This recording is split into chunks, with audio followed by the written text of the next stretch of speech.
പതിവ് പോലെ ജോലി കഴിഞ്ഞ് ക്ഷീണിച്ച് വീട്ടിലേക്കെത്തിയ സ്നാഷ ഉറങ്ങിക്കിടക്കുന്ന മകളെയും തന്നെ കാത്തിരിക്കുന്ന ഭർത്താവിനെയും പ്രതീക്ഷിച്ചാണ് വീട്ടിലേക്കെത്തിയത്. എന്നാൽ രാത്രി 11:30-ക്ക് പൂട്ടിക്കിടക്കുന്ന വാതിൽ കണ്ട് പരിഭ്രാന്തയായി ഓടുകയായിരുന്നു. മകളും ഭർത്താവും എവിടെയാണെന്നറിയാതെ, ഈ പാതിരാത്രി രണ്ടുപേരും കൂടി എവിടേക്ക് പോയെന്നറിയാതെ ആശങ്കപ്പെട്ട സ്നാഷ ബന്ധുവീട്ടിലേക്ക് ഓടിയെത്തിയത് പാതിരാത്രിയാണ്.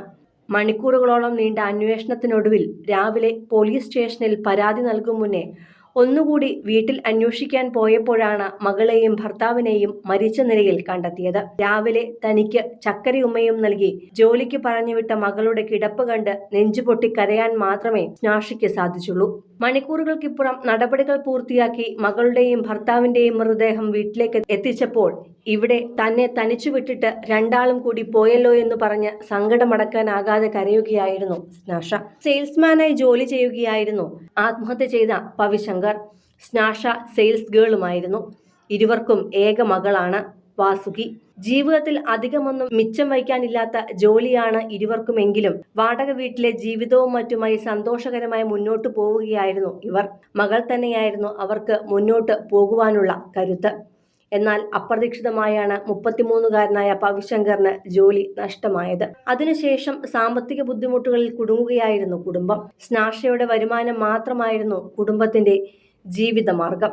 അതിനിടെയാണ് മാനസികമായി ഏറെ തകർന്ന അവസ്ഥയിലായിരുന്ന പവിശങ്കർ 6 വയസ്സുകാരിയായ മകൾ വാസുകിയെയും കൂട്ടി മരണത്തിലേക്ക് പോയത്. എളമക്കര പോണേക്കരയിലെ സെന്റ് സേവിയേഴ്സ് റോഡിലുള്ള വീട്ടിൽ വാടകയ്ക്ക് താമസിക്കുകയായിരുന്നു ഇവർ. ഇടപ്പള്ളിയിലെ ഷോപ്പിംഗ് മാളിലുള്ള ഒരു കടയിൽ ജോലി ചെയ്യുന്ന സ്നാഷ തന്റെ ഷിഫ്റ്റ് അവസാനിച്ച ശേഷം രാത്രി 11:30-ഓടെ വീട്ടിലെത്തിയപ്പോൾ വീട് പൂട്ടിക്കിടക്കുന്നതാണ് കണ്ടത്. പവിശങ്കറിന്റെ മൊബൈൽ ഫോണിലേക്ക് വിളിച്ചെങ്കിലും സ്വിച്ച് ഓഫ് ആയിരുന്നു.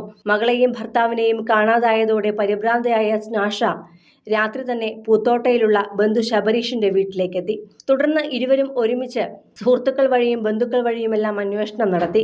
ഇതിനിടയിലെല്ലാം ഇരുവരും ചേർന്ന് പവിശങ്കറെ ഫോണിൽ വിളിക്കുന്നുണ്ടായിരുന്നുവെങ്കിലും ഫോൺ സ്വിച്ച് ഓഫ് ആയിരുന്നു. രാവിലെ കാണാതായ വിവരത്തിന് പോലീസിൽ പരാതി നൽകാനായി പോണേക്കരയിലെത്തിയ സമയത്താണ് ഒരിക്കൽ കൂടി വീട്ടിൽ പോയി നോക്കാമെന്ന് തീരുമാനിച്ചത്. അങ്ങനെ വീട്ടിലെത്തിയപ്പോൾ വാതിൽ അടഞ്ഞാണ് കിടന്നിരുന്നതെങ്കിലും പൂട്ടിയിരുന്നില്ല. താക്കോൽ വാതിലിൽ തന്നെ വച്ചിരുന്നു. അകത്തു കയറി നോക്കുമ്പോഴാണ് ഇരുവരെയും മരിച്ച നിലയിൽ കാണുന്നതും ഉടനെ പോലീസിൽ വിവരം അറിയിക്കുകയും ചെയ്തത്. മകളെ കിടക്കുന്ന രീതിയിലും പിതാവിനെ തൂങ്ങി നിൽക്കുന്ന രീതിയിലുമാണ് കണ്ടെത്തിയത്.